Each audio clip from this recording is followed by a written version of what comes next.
Pakistan IMF के चुंगल में late 80s में जाके फंसा। जब अफ़गान वॉर के बाद ज़िया की डेथ हुई तो सिविलियन हुकूमतों के पास पाकिस्तान का निज़ाम आया, लेकिन तब तक वो जो वॉर थी उसने इस मुल्क में तबाही फैला दी थी। वॉर तो हमारे पड़ोसी मुल्क में थी, अफ़गान जहाद जो हुआ था।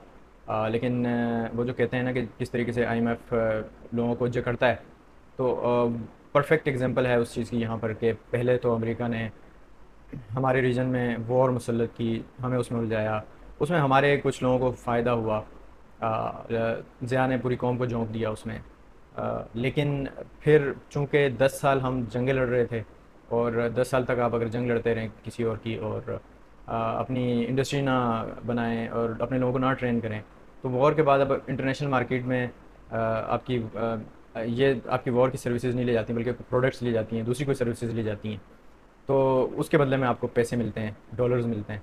अब ये सब कुछ पाकिस्तान में नहीं था, तो फिर आखिरकार पाकिस्तान को जाना पड़ा आईएमएफ और वर्ल्ड बैंक के पास। वैसे तो आईएमएफ के पास हम और वर्ल्ड बैंक के पास हम 1950-51 में ही लियाकत अली खान साहब ही जा चुके थे। लेकिन तब तक ये इस दुनिया में इंस्टीट्यूशन हैं, जैसे एक आम इंसान जाता है तो तब कोई इशू नहीं है, लेकिन आप जाके फंस जाएँ बैंक के कर्ज़े में, तो उसके फिर आपके अपनी वजूहत होती हैं। ये वही टाइम है, ये 1990 के शुरू शुरू का टाइम। सेम एग्जैक्टली इंडिया की भी बहुत बुरी हालत थी इस दौरान। लेकिन चूंकि इंडियन शुरू से ही अपने आवाम पर इन्वेस्ट करते हैं, अपनी एजुकेशन पे इन्वेस्ट करते हैं। आपने सुन रखा होगा आईआईटी, जो कि आईटी के इंस्टीट्यूशंस हैं। फिर उनके लोग निकल के गए बाहर, गूगल का सीईओ बना, माइक्रोसॉफ्ट का सीईओ बना, क्योंकि उनकी इन्वेस्टमेंट कोई नेहरू के टाइम से ही शुरू थी। उसके मुकाबले में पाकिस्तान में चूंकि आवाम को बेवकूफ़ समझा जाता है। खैर सिचुएशन तो वहाँ इंडिया में भी इसी तरीके से है, लेकिन उनका रेशो हमसे बहुत बेहतर है। तो लेकिन हम तो स्पेशली आवाम को बेवकूफ़ समझते हैं। हमने अपने पहले इलेक्शन जब 23 साल बाद करवाया था, जब तक इंडिया पाँचवा इलेक्शन करवा रहा था, तो इसलिए हम अपनी आवाम पे कोई इन्वेस्टमेंट नहीं करते। आज तक हमारे पास कोई ऐसी यूनिवर्सिटी का नाम नहीं है जो इंटरनेशनल लेवल की और जहाँ पे आवाम की रसाई हो। आपके अब्बा के जेब में पैसे हैं तो आपके लिए तालीम है, यहाँ पे नहीं है तो नहीं है।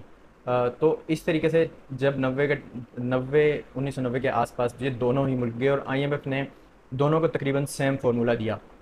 लिबरलाइजेशन, डीरेगुलराइजेशन और प्राइवेटाइजेशन। यानी लिबरलाइजेशन ये था कि आपको ओपन करना है अपनी इकोनॉमी को, ताकि बाहर से इन्वेस्टर्स आ सकें, बाहर की कंपनियां आ सकें। वो अपने साथ डॉलर्स लेके इन्वेस्टमेंट लेके आती हैं, और साथ साथ में अपनी स्किल्स लेके आती हैं।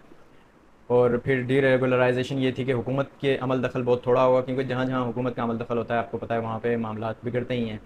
और तीसरी जो चीज़ थी प्राइवेटाइजेशन, वो यूँ थी हमारे पास स्पेशली ये कि भुट्टो के दौर में नेशनलाइजेशन हो गई थी। सारे जितने बड़े कारोबार थे हुकूमत ने ले लिए थे, हुकूमत नहीं चला सकी थी, तो उनको अब वापस प्राइवेट सेक्टर को देना था। ये तीन चीज़ें इंडिया से भी आईएमएफ ने कही थी, चूँकि जैसे मैंने कहा कि उनके पास सिस्टम थे, डेमोक्रेटिक सिस्टम था, और अपनी आवाम पे उन्होंने इन्वेस्ट किया था, अपने ह्यूमन रिसोर्स पे उन्होंने इन्वेस्ट करके रखा हुआ था।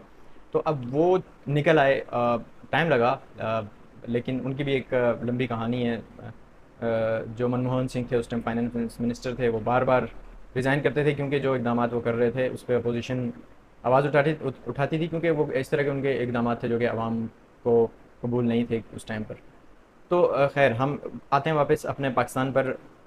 90s में दो मरतबा नवाज शरीफ, बेनज़ीर की हुकूमत बनी, दो मरतबा नवाज शरीफ की हुकूमत बनी। अब यहाँ पे एक तो civilian dictatorship, civilian bureaucratic dictatorship का पैटर्न मिलता है हमें, और दूसरा जो पॉलिटिशियंस इतनी मुश्किल से वापस हुकूमत लेने में कामयाब हुए इतनी स्ट्रगल के बाद, और उन्होंने उसकी कोई कदर नहीं की और करप्शन शुरू कर दी। सिविलियन डिक्टेटरशिप से मेरी मुराद ये है कि आप गुलाम इसहाक खान, जो उससे पहले governor state bank, finance minister वगैरह रह चुके थे, वो एक ब्यूरोक्रेट थे, तो उस वजह से उनका अपना एक हल्का था, और करते करते वो आखिर में सेनेट चेयरमैन थे। और जब ज़ियाउल हक की डेथ हुई थी प्लेन क्रैश में, तो वो ऑटोमेटिकली प्रेसिडेंट बन गए थे। अच्छा, ज़ियाउल हक अपनी लेगेसी में बहुत सारी चीज़ें छोड़ के गए। एक चीज़ ये छोड़ के गए कि उन्होंने 85 में ये कानून साजी कर दी थी कि जो प्रेसिडेंट होगा वो प्राइम मिनिस्टर को बर्खास्त कर सकता है। तो वो 58(2)B शिक थी वो।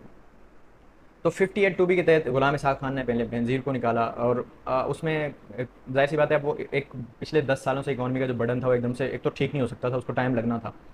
तो इसलिए उन पे मिस मैनेजमेंट के इल्ज़ाम, करप्शन के इल्ज़ाम। अब लेकिन करप्शन वाली बात यह है कि वो वही ये टाइम था कि जब जरदारी पे मिस्टर 10% का इल्ज़ाम लगा। अब आप अंदाज़ा करें कि इतनी मुश्किल से जमहूरियत हासिल की, और इन्होंने अपनी करप्शन शुरू कर दी। ये शायद ये इंतज़ार में ही थे कि इनके पास हुकूमत आए और ये करप्शन करें।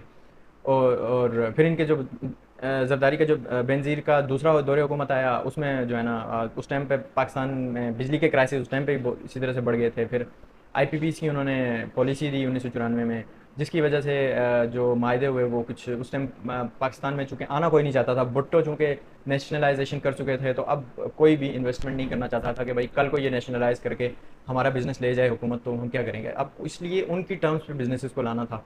तो उन्होंने माहदे की एक माहदा ये किया कि एक तो वो डॉलर में पेमेंट लेंगे। अब जैसे जैसे डॉलर महंगा होगा उनकी, हैं तो वो पाकिस्तान के अंदर, लेकिन उनकी अपना प्रॉफिट बढ़ता जाएगा। और प्लस कैपेसिटी का पेमेंट का मतलब ये है कि अगर एक प्लांट 500 मेगावाट बनाता है, तो अब अगर हुकूमत ले सकती है या नहीं ले सकती है। बिजली देखें आगे मार्केट में खर्च होगी, कंपनीज होंगी, इंडस्ट्री होगी, वो इस्तेमाल करेगी तो बिजली इस्तेमाल होगी। नहीं इस्तेमाल होगी तो आप नहीं बाय करेंगे। लेकिन आप बाय करें या ना करें, आपको उसको जो प्लांट जितना पैदा करता है उसकी वो पेमेंट करनी होगी। उसकी एक तो उसका लॉजिक ये दिया जाता है कि भाई एक ही बायर है मार्केट में, तो अगर नहीं लेंगे तो उनका नुकसान होगा।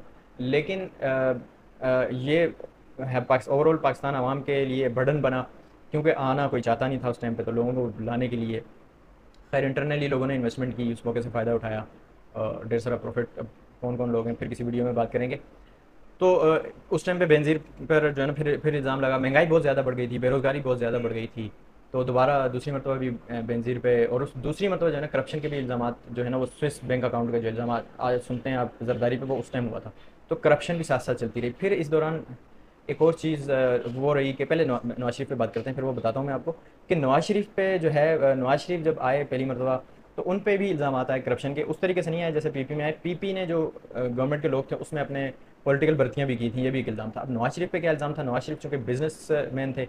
नवाज शरीफ 1980 के शुरू शुरू में जब ज़िया हुकूमत थी ज़िया की, तो एक जनरल जिलानी गवर्नर थे पंजाब के, उन्होंने वो नवाज शरीफ को लेके आए थे।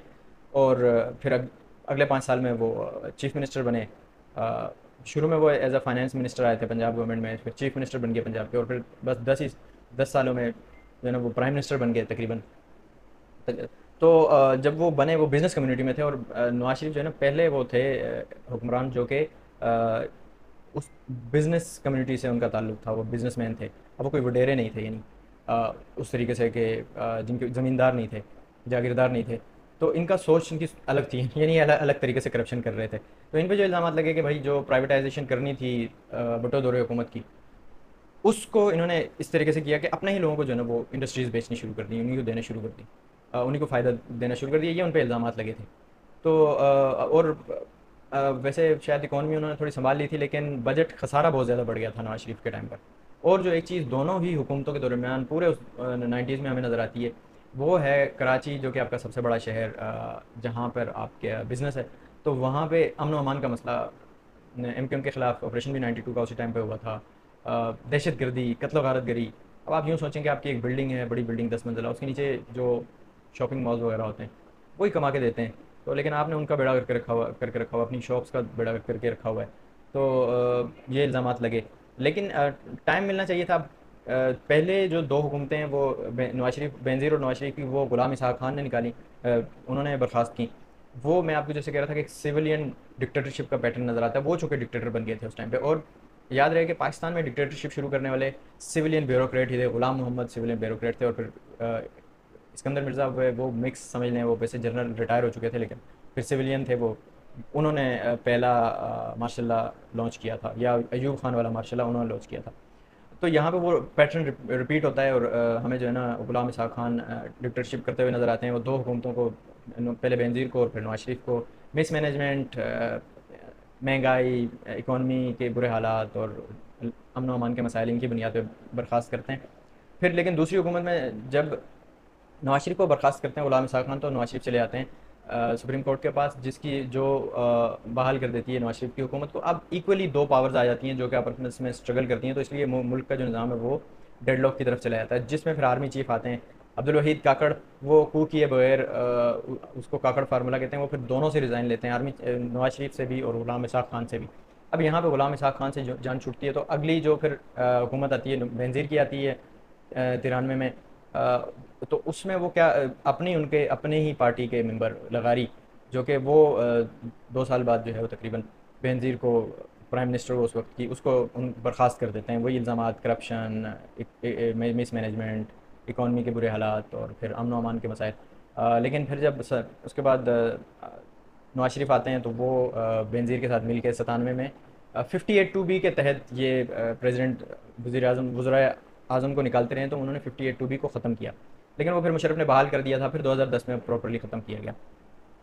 तो जो 1990 की दहाई है, वो ऐसा लगता है कि जैसे कहते हैं कि भाई पीस जो है वो दो जंगों के दरमियान का वक्त होता है। तो इसी तरीके से उस टाइम पर बल्कि शायद आज भी लगता है कि हमारे पास जमहूरी जो है वो दो डिक्टेटरशिप के दरमियान का टाइम होता है, क्योंकि फिर 98 में कारगिल हो गया, और कारगिल में कारगिल कहते हैं कि मुशर्रफ का अपना उनका एडवेंचर था, वो उनका अपना एम्बिशन था, उनका अपना जिसमें वो पहले तो बेनज़ीर से एक दफ़ा जाके पूछ चुके थे, जिस पे बेनज़ीर ने कहा था कि आप मिलिटरीली आप तो जीत जाएंगे, लेकिन हम इसको पॉलिटिकल प्रेशर आएगा इंटरनेशनली जिसको हम बर्दाश्त नहीं कर पाएंगे, तो इसलिए आप ना करें। लेकिन कहते हैं कि नवाज शरीफ को उन्होंने कोई सही करके आगाह नहीं किया था पूरे तरीके से। उन्होंने कारगिल वॉर कर ली, और जिस पे नवाज शरीफ गए और वहाँ पर उन्होंने पीछे हट गए, जाहिर सी बात है। तो उस पे जो है वो आर्मी और जो पॉलिटिकल लीडरशिप थी उनमें कोई फ्रिक्शन हो गया था, बहुत ज़्यादा फ्रिक्शन हो गया था, जिसमें चंद महीनों बाद, 4 महीने बाद तकरीबन, नवाज शरीफ ने कोशिश की कि वो आर्मी चीफ ही चेंज कर दें ताकि मसाइल हल हों और